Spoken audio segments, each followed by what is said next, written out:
अस्सलाम वालेकुम नाजरीन, मैं हूं अली नवाज़। आप देख रहे हैं मेरा यूट्यूब चैनल टॉक जोन। नाजरीन, आज 19 अप्रैल इतवार का दिन है। ये मैं इसलिए बता रहा हूं कि एक व्यूअर हैं, वो कमेंट करते हैं बार बार कि सर आप डेट ज़रूर बताया करें। नाजरीन, आज की 3 टॉप स्टोरीज है जिनके ऊपर भी बात करेंगे। सबसे पहले हमारे पास स्टोरी है तहरीक लबैक के अहम लीडर भी तहरीक लबैक पाकिस्तान से ला ताल्लुकी कर गए हैं। और अगली स्टोरी हमारे पास सरबराह तहरीक लबैक पाकिस्तान अल्लामा साद रिजवी का ट्विटर अकाउंट सस्पेंड। और तीसरी स्टोरी हमारे पास तहरीक लबैक का गिलगित बल्तिस्तान से इलेक्शन में अपना उम्मीदवार उतारने का ऐलान। ये 3 स्टोरीज जिनके ऊपर भी बात करेंगे। इससे पहले अगर आप मेरे चैनल पर पहली मर्तबा आए तो चैनल को लाइक और सब्सक्राइब ज़रूर कर दें ताकि ये हक और सच की आवाज़ इसी तरह आप तक पहुंचती रहे। वीडियो में कमेंट ज़रूर किया करें, आप लोगों के कमेंट से हमें मोटिवेशन मिलती है। चलते हैं अपने मौजू की तरफ। नाजरीन, सबसे पहले बात करते हैं तहरीक लबैक पाकिस्तान के एक अहम लीडर जो हैं वो तहरीक लबैक से ला ताल्लुकी कर चुके हैं। पीर सैयद तौकीरुल हसन शाह साहब, अमीर तहरीक लबैक पाकिस्तान मियाँ वाले डिवीज़न, जो कि हर वक्त हर मुश्किल और अच्छे वक्त में तहरीक लबैक पाकिस्तान के साथ थे।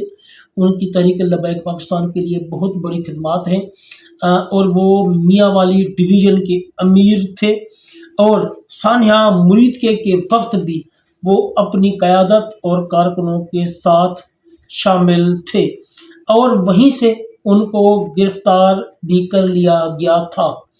मुसलसल 6 महीने जुल्म और जबर बर्दाश्त करते रहे और उनके ऊपर मुसलसल प्रेशर डाला जा रहा था कि आप तहरीक लबैक पाकिस्तान से ला ताल्लुकी करें, नहीं तो आपको नहीं छोड़ा जाएगा। आज सोशल मीडिया पर इनका एक बयान हल्फी वायरल हो रहा है जिसमें लिखा हुआ है कि मैं तहरीक लबैक पाकिस्तान को छोड़ने का ऐलान करता हूं और आज के बाद मेरा तहरीक लबैक पाकिस्तान से कोई ताल्लुक नहीं है। अब ये बयान हल्फी असली है या नकली है, इस बारे में कुछ भी कहना कबल अज़ वक्त होगा। वाज़ेह रहे कि पीर सैयद तौकीरुल हसन शाह साहब की तहरीक लबैक के लिए बहुत बड़ी कुर्बानियाँ हैं।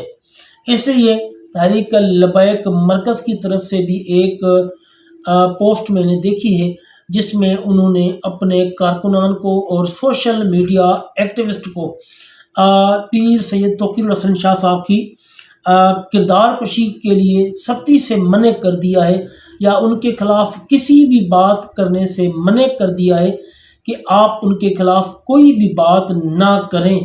हो सकता है कि वो मुसलहतन ये बयान दिया हो उन्होंने या हलफनामा जमा कराया हो, क्योंकि इस वक्त जो हालात हैं इन हालात में कुछ भी कहना कबल अज़ वक्त होगा। जब एक बंदा 6 महीने मुसलसल जुल्म और जबर बर्दाश्त कर रहा है, ये नहीं पता कि उसके घर में क्या मजबूरियां हैं, क्या तकलीफ़ें हैं, क्या परेशानियां हैं, या उनके ऊपर जो प्रेशर डाला जा रहा है ये किस लेवल का प्रेशर है, ये भी कहना कबल अज़ वक्त होगा। हो सकता है कि तहरीक लबैक छोड़ने के का जो उनका बयान हल्फी है ये भी कोई हिकमत अमली हो।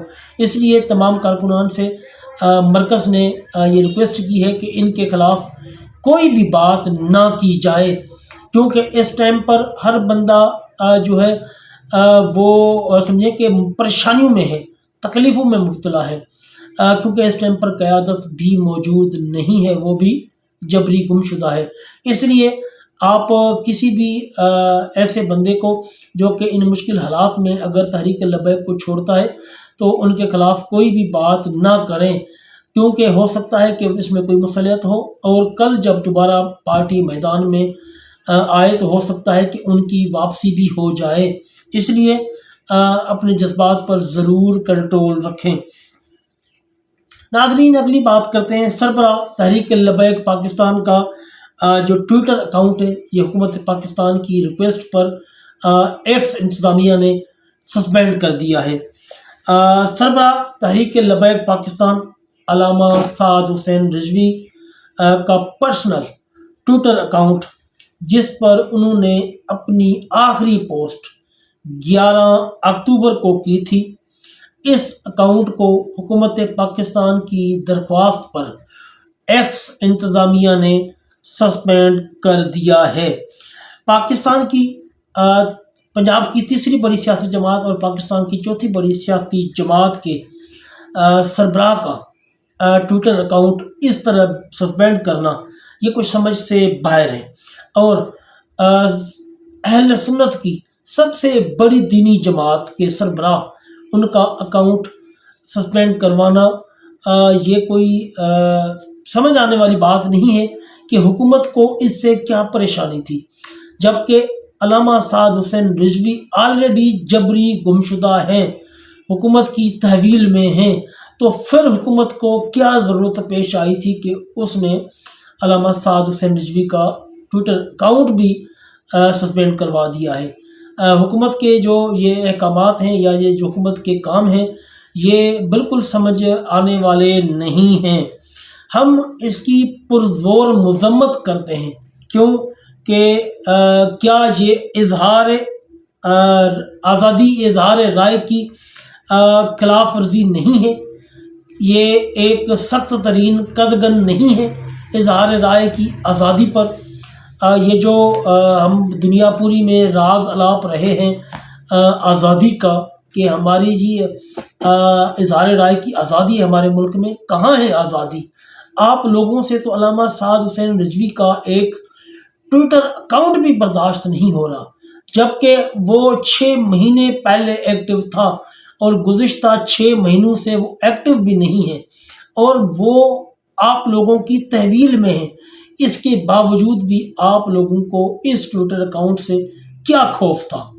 یہ حکومت کو ضرور بتانا چاہیے، واضح کر دینا چاہیے۔ ناظرین، اگلی بات کرتے ہیں تحریک لبیک کا گلگت الیکشن میں اپنا امیدوار اتارنے کا اعلان۔ تحریک لبیک کے پرچم تلے دین متین کی سربلندی اور عوامی خدمت کے جذبے سے سرشار محمد غفران رضوی صاحب نے آج اپنے حلقہ نمبر 1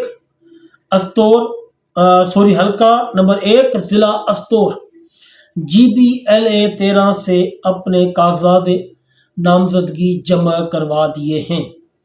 GB کی عوام کی محرومیوں کے خاتمے اور نظام مصطفیٰ کے نفاذ کے لیے یہ ایک اہم قدم ہے۔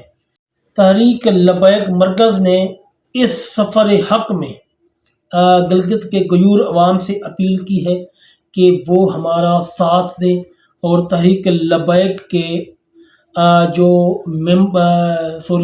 کینڈیڈیٹ ہیں محمد غفران رضوی صاحب اس کو کامیاب کروائیں، اور یہ کامیابی یقیناً صرف تحریک لبیک پاکستان کی نہیں ہے یا محمد غفران رضوی صاحب کی نہیں ہے، یہ دین متین کی کامیابی ہے، دینی جماعت کی کامیابی ہے، نظام مصطفیٰ کے لیے ایک کامیابی ہے۔ اس لیے آپ بڑھ چڑھ کر اس الیکشن میں حصہ لیں اور ہمارے اس کینڈیڈیٹ کو ضرور کامیاب کروائیں، یہ کہنا ہے تحریک لبیک مرکز نے کا، کیونکہ اس ٹائم پر حالات اتنے مشکل ہیں کہ ہو سکتا ہے کہ محمد غفران رضوی صاحب کو وہاں پر پریشانیوں کا سامنا کرنا پڑے، وہاں پر کمپین بھی شاید کرنے دی جائے، شاید نہ کرنے دی جائے۔ اس لیے تحریک لبیک مرکز نے اپنے سوشل میڈیا پر ایک بیان جاری کیا ہے جس میں انہوں نے استور کی عوام سے بھرپور سپورٹ کا مطالبہ کیا ہے۔ جی ناظرین، یہ تھی آج کی ویڈیو، ملتے ہیں اگلی ویڈیو میں، جزاکم اللہ خیر۔